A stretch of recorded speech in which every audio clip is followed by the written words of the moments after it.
नमस्कार दोस्तों, Aarav study point में आप सभी का स्वागत है। तो दोस्तों आज है 4 दिसंबर और रेलवे ग्रुप डी एग्ज़ाम की सेकंड पाली समाप्त हो गई है। और सेकंड पाली में जितने भी आपके जीके और करंट अफेयर्स के क्वेश्चन पूछे गए थे, उन सभी क्वेश्चनों को इस वीडियो के माध्यम से हम आपके सामने लेकर आए हैं।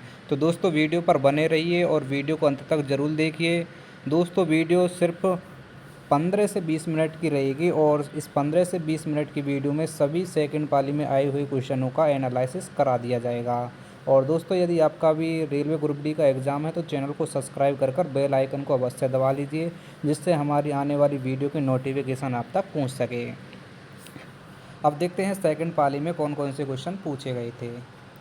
देखिए पहला क्वेश्चन था, सूर्य किरण सैन्य अभ्यास भारत और किस देश के बीच आयोजित किया जाता है। तो देखिए इस क्वेश्चन का जो राइट आंसर था वो था ऑप्शन बी, नेपाल। यहाँ पर देख लीजिए, सूर्य किरण एक द्विपक्षीय सैन्य अभ्यास है जो भारतीय सेना और नेपाली सेना के बीच आयोजित किया जाता है। आगे क्वेश्चन पूछा गया था, पाकिस्तान का सर्वश्रेष्ठ एशियाई एथलीट्स कौन सा है। तो आंसर क्या था इसका। देखिए आंसर था इसका ऑप्शन सी, अरशद नदीम।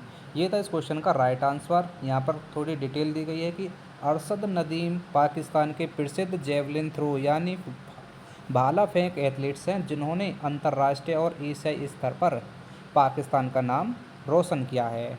आगे देखते हैं अगला क्वेश्चन।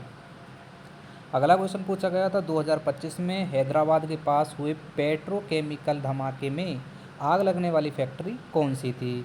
तो देखिए उस क्वेश्चन का जो राइट आंसर था वो था ऑप्शन सी, ये थी सिगाची इंडस्ट्रीज। ठीक है, यहाँ पर दिया गया है कि 30 जून 2025 को हैदराबाद के पास मिलारम में एक दावा इकाई Sigachi industry private limited company थी जिसमें ये धमाका हुआ था। ठीक है, आगे देखिए अगला क्वेश्चन देख लीजिए क्या पूछा गया था।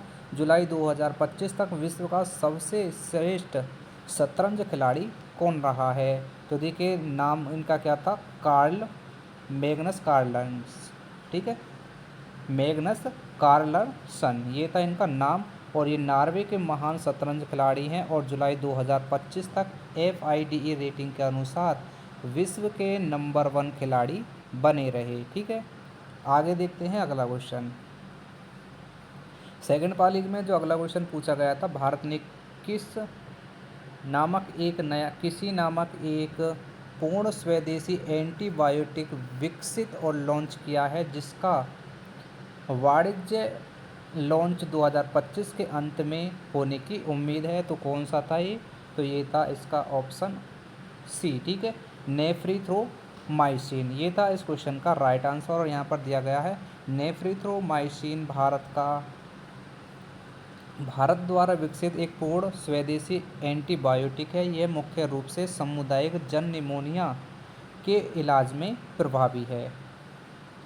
आगे देखिए अगला क्वेश्चन पूछा गया था, महिलाओं को उनके कार्यस्थल पर स्वास्थ्य एवं कल्याण सुविधाएं प्रदान करने के लिए शुरू की गई पहल का नाम क्या है।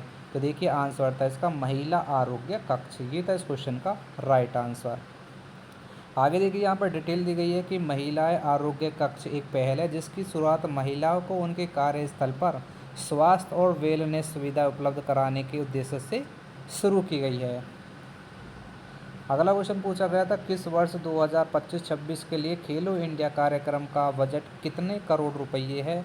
तो आंसर था 1000 करोड़ रुपये। ठीक है, यूनियन बजट 2025-26 में खेलो इंडिया कार्यक्रम को 1000 करोड़ का अनुदान दिया गया है।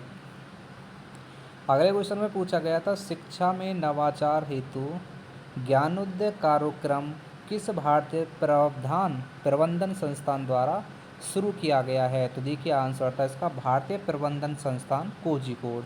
ऑप्शन सी था इस क्वेश्चन का राइट आंसर। आगे देखते हैं अगला क्वेश्चन। आम आदमी पार्टी के अध्यक्ष श्री अरविंद केजरीवाल ने वर्ष 2025 का दिल्ली विधान चुनाव किस सीट से लड़ा है। तो देखिए इस क्वेश्चन का राइट आंसर क्या था, यहाँ पर आ जाएगा नई दिल्ली। ठीक है, और प्रवेश शर्मा को कुल 30,088 वोट मिले थे और अरविंद केजरीवाल को 25,999 वोट मिले थे। ठीक है, ये बात आपको ध्यान रखनी है। आगे देखिए अगला क्वेश्चन, WPL यानी कि वुमेन्स प्रीमियर लीग का खिताब दूसरी बार किस टीम ने जीता है? तो आंसर था इसका option b, royal challengers Bangalore women. ठीक है, ये था इस क्वेश्चन का राइट आंसर।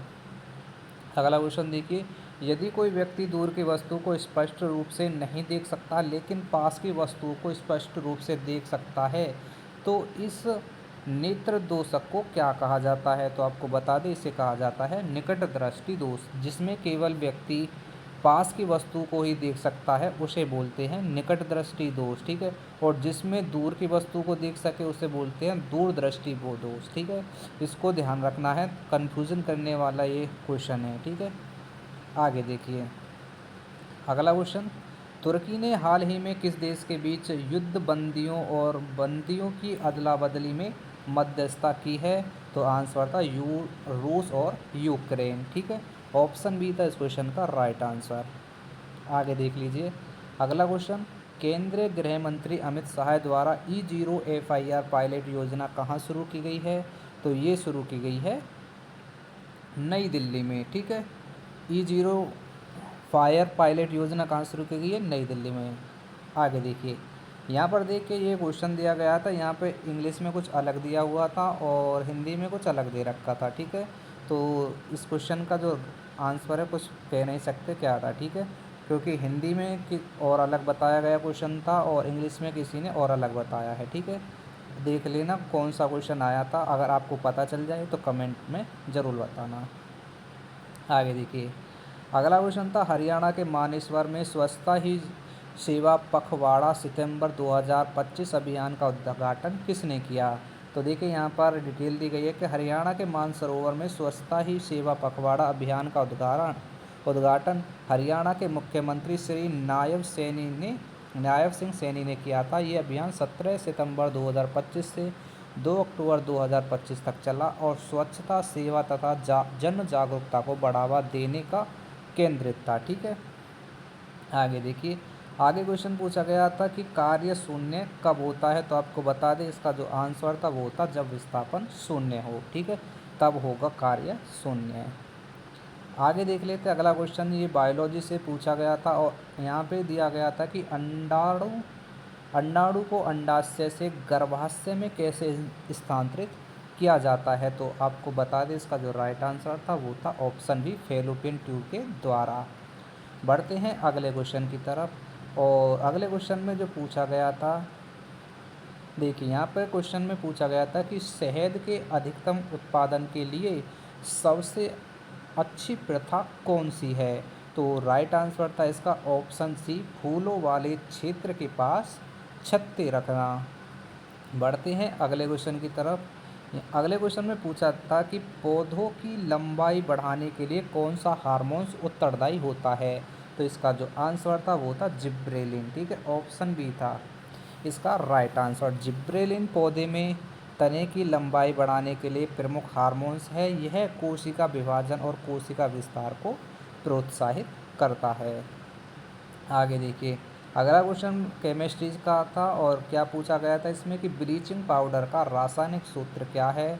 तो ब्लीचिंग पाउडर का रासायनिक सूत्र है CaOCl2। ठीक है, ये था इस क्वेश्चन का राइट आंसर। आगे देखिए अगला क्वेश्चन। अगले क्वेश्चन में पूछा गया था कि कार्बन का कौन सा गुण उसे इतने अधिक समवाय बनाने में सहायता करता है? तो राइट आंसर था ऑप्शन बी, श्रृंखलन कैटेशन बोलते हैं इसे। ये था इस क्वेश्चन का राइट आंसर। फ्रेंड्स, वीडियो में आगे बढ़ने से पहले आपसे रिक्वेस्ट है, चैनल को सब्सक्राइब कर बेल आइकन को अवश्य दबा लीजिए।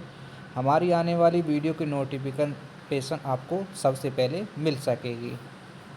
आगे देखिए अगले क्वेश्चन में पूछा गया था कि निम्नलिखित में से क्या ज्ञात करने के लिए फ्लेमिंग के दाएं हाथ के नियम का उपयोग किया जाता है? तो आंसर था प्रेरित धारा की दिशा ज्ञात करने के लिए।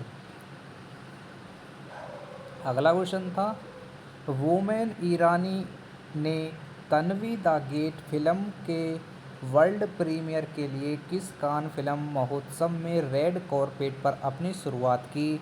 तो आंसर था 78वां कान फिल्म महोत्सव।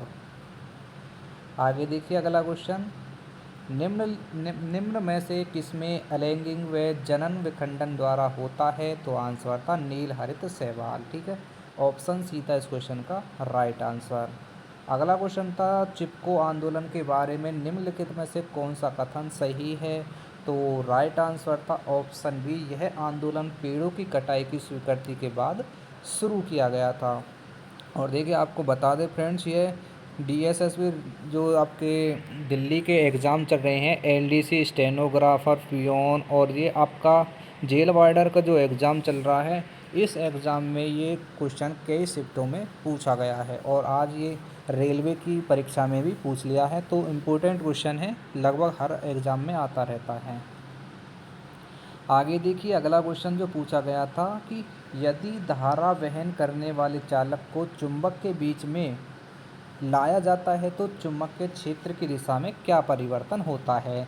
तो आंसर था चुंबक के क्षेत्र की दिशा में कोई परिवर्तन नहीं होगा, यानी कि चुंबक के क्षेत्र की दिशा नहीं बदलेगी।